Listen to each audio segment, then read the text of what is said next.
আমি যে কথাটা আপনাদের মাধ্যমে রাজ্যবাসীকে স্মরণ করিয়ে দিতে চাই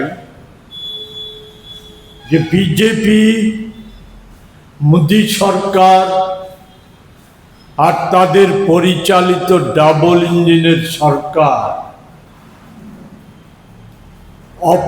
এর সাথে অপরাধ, সমাজদ্রোহী, দুর্নীতি, নারী নির্যাতন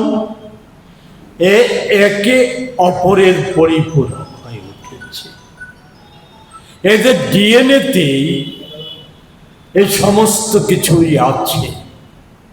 তাই তো গোটা দেশে যেমন আমরা দেখছি যে নানা ধরনের অর্থনৈতিক দিক থেকে, সামাজিক, নৈতিক নানা ধরনের অপরাধ বৃদ্ধি, জালিয়াতি বৃদ্ধি, দুর্নীতি বৃদ্ধি, এই সমস্ত জিনিস যেমন আমরা দেখছি আমাদের রাজ্যের মুখ্যমন্ত্রী সহ বিজেপি দল এই 7.5 বছর ব্যাপী প্রতিদিন একটা কথা মন্ত্রের মতো জপ করছে যে রাজ্যটা মোদিজির মার্গদর্শনে চলছে এবং সর্বত্র উন্নয়ন, অগ্রগতি, সুশাসন আর বিকাশ যা নাকি একেবারে আকাশ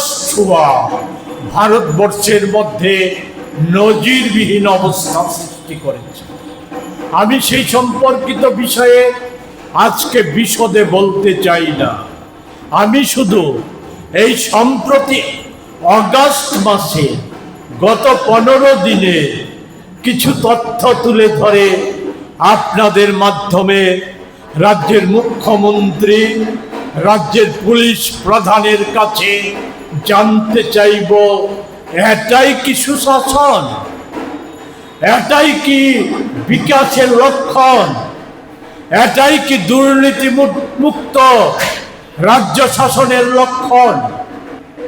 আমাদের রাজ্যের শুধু না সভ্যতার একটা কলঙ্কময় অধ্যায় রচিত হয়ে গেছে উদয়পুরের ভাঙর পারে 26 বছরের বধূ নির্যাতনের মধ্যে। এই যুবতী বধূকে একটা চারিত্রিক বিষয়ে অভিযোগ তোলে, যাকে নিয়ে অভিযোগটা, উনি হচ্ছেন ওই অঞ্চলের বিজেপির একজন স্বনামধন্য নেতা।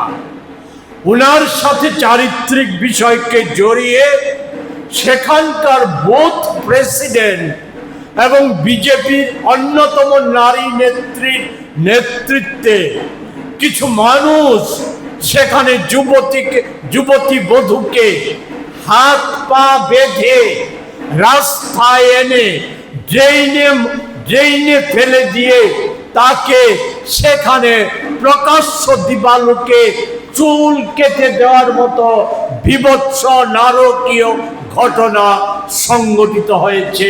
তারপরেও গতকাল আমাদের রাজ্যের মাননীয় মুখ্যমন্ত্রী গতকালও বলার চেষ্টা করেছেন রাজ্যে আইনের শাসন এতটাই অগ্রগতি হয়েছে যে দেশের মধ্যে নজর কাড়া জায়গায় গিয়েছে।